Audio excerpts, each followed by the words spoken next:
Python 3.14 was introduced in autumn 2025, and it's arguably the biggest update in 10 years.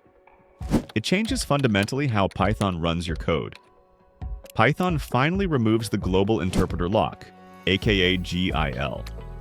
This means the era of true parallelism is finally here. There's also brand new syntax, an upgraded console, and some other behind-the-scenes improvements. So, should you upgrade? Let's break down what's new and what it means for your work. For years, GIL was the biggest Python limitation. No matter how many cores your computer had, Python only used one. Now you can finally take full advantage of your computer's capabilities. Like a teenager leaving parents' house for college, Python breaks free of its former constraints. PP 703 and PP 779 proposals rework how Python manages memory and thread safety inside the CPython engine. And it's no small feat. If you work with data analysis, image processing, simulations, or other CPU-heavy tasks, it's your day. The speed of performance jumps up 2 to 4 times. For now, the update is experimental. Still, it's stable enough for testing and small projects. Excited to try it out? The following features will boost your productivity even more. Python 3.14 also brings new syntax. It makes code cleaner and safer. The headline update here is PEP 750, which introduces template strings or T-strings. They look similar to F-strings, formatted strings. You might have already used them to embed variables directly into text using curly braces. T-strings take the idea even further. Thanks to them, you can control how the values inside braces are processed. That means you can automatically escape HTML, format logs, or sanitize input, all directly inside your string. For example, you might use an F-string to quickly insert a username into a welcome message. And a T-string can do something similar on a website, but it can help automatically escape any unsafe symbols so the text can't break your HTML, like a safer web-ready version of an F-string. There are also a few smaller but welcome improvements. First of all, you can now list several exception types without parentheses. Next, type annotations are now evaluated lazily, so you'll see fewer import time errors in large projects. And Python now forbids using return or break inside a finally block. This is a small but important step to more predictable, bug-free code.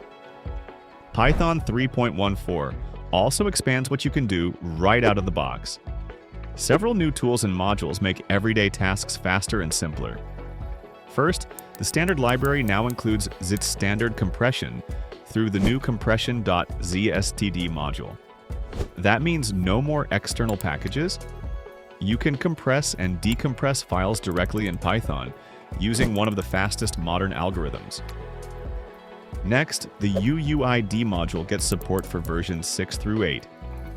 A UUID, or Universally Unique Identifier, is basically a super unique ID number that computers use instead of names.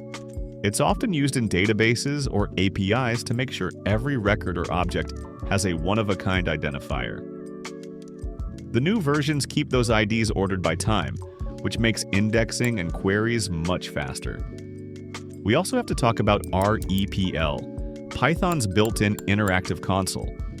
You'll now see syntax highlighting, auto-completion, and command history.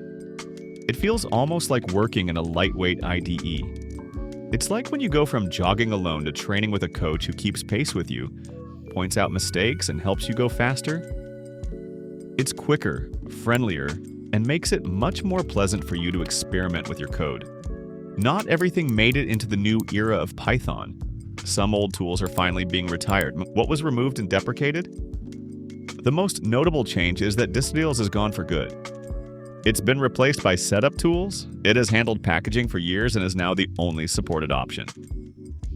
A few outdated C APIs, which are used by extension developers, have also been removed.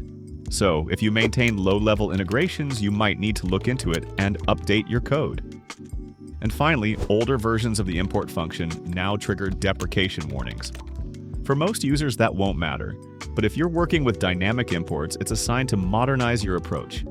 So, Python 3.14 is a turning point for the entire language. Thanks to the new GIL free build, Python can finally take full advantage of modern processors. Add to that faster performance, smarter syntax, new modules, and an upgraded console. You really get the most capable version of Python so far. Our conclusions? If you're still using 3.12 or 3.13, go ahead, it's completely safe to upgrade. And if you're just getting started, there's no better time to join the Python ecosystem. Want to explore more tech deep dives and engineering breakdowns? Visit Jelvix.com for insights, guides, and industry expertise.